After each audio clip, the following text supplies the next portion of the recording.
Health info news के YouTube channel को subscribe कीजिए और हमारी हर आने वाली वीडियो के नोटिफिकेशन के लिए बेल आइकॉन प्रेस करना ना भूलें।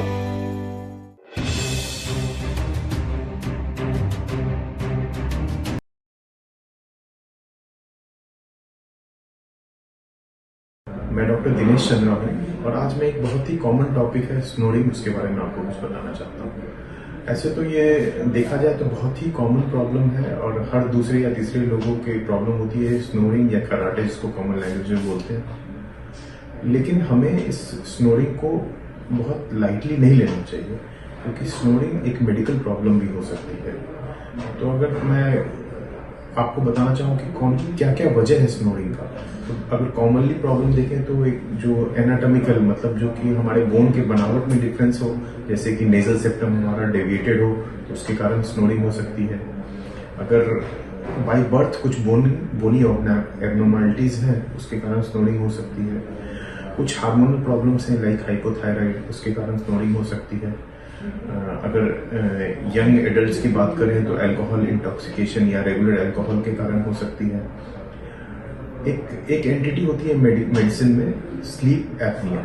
स्लीप एपनिया एक ऐसी एंटिटी है जिसमें जब स्लीप के हम गहरे फेजेस में होते हैं तो हमारे मसल्स रिलैक्स हो जाते हैं और उसके कारण भी स्नोरिंग होती है।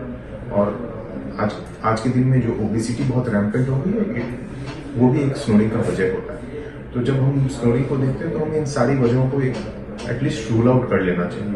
कुछ फिजियोलॉजिकल स्नोरिंग भी होती है, उसके लिए हमें ज्यादा चिंता नहीं करना है। कॉमन एक्सरे से कुछ आइडियाज लग जाएंगे, सीटी स्कैन्स होते हैं, एमआरआईज होते हैं। अगर उससे हमें पता चल गया तो वेल एंड गुड, नहीं तो हम अगर फिजिकल एग्जामिनेशन में नाक कान गले के डॉक्टर से मिल सकते हैं, जो कि हमें कुछ एनाटॉमिकल वेरिएशन है वो बता दें। इसके अलावा स्लीप स्टडी होती है।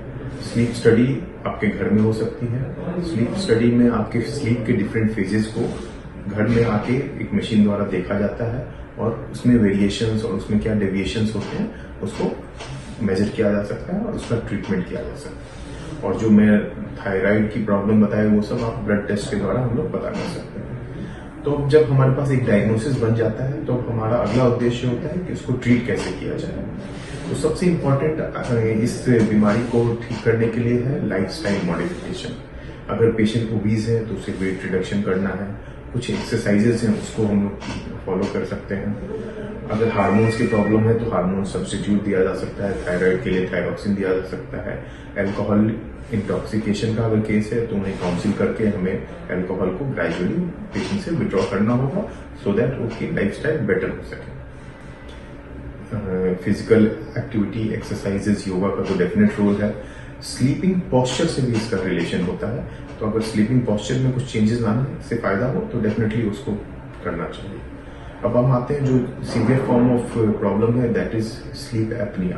तो स्लीप एपनिया के लिए भी पहला चीज तो है कि कुछ डिवाइसेस आते हैं जिसको हम ओरल कैविटी या नोज में लगाते हैं, जिसके कारण टंग फॉल या इस तरह के मसल रिलैक्स होते हैं, तो ये प्रॉब्लम नहीं आती है। उसके बाद एक मशीन आती है सीपैप। ये कंटिन्यूअस प्रेशर वेंटिलेशन टाइप काम करता है। या रात को पेशेंट को हम लोग एडवाइस करते हैं, जो एक पॉजिटिव प्रेशर वेंटिलेशन से हवा देता है या ऑक्सीजन देता है, और पेशेंट को जो स्लीप एपनिया के स्पेल्स होते हैं उसको हम रिड्यूस कर सकते हैं, तो उनका स्नोरिंग भी कम हो जाएगा और स्नोरिंग इसके कारण जो होने वाले कॉम्प्लिकेशंस है वो भी कम हो जाएंगे। और एक्सट्रीम फॉर्म में सर्जरी का भी रोल है, but it is very rarely, बहुत रेयर है कि सर्जरी करवानी पड़ती है। नॉर्मली 80 to 90% पेशेंट्स में देखा गया है कि लाइफस्टाइल मॉडिफिकेशन से इस चीज से हम निजात पा सकते हैं, लेकिन समय पे और सही इंटरवेंशन करना बहुत जरूरी है। Thank you. Health info news के यूट्यूब चैनल को सब्सक्राइब कीजिए और हमारी हर आने वाली वीडियो के नोटिफिकेशन के लिए बेल आइकॉन प्रेस करना ना भूलें।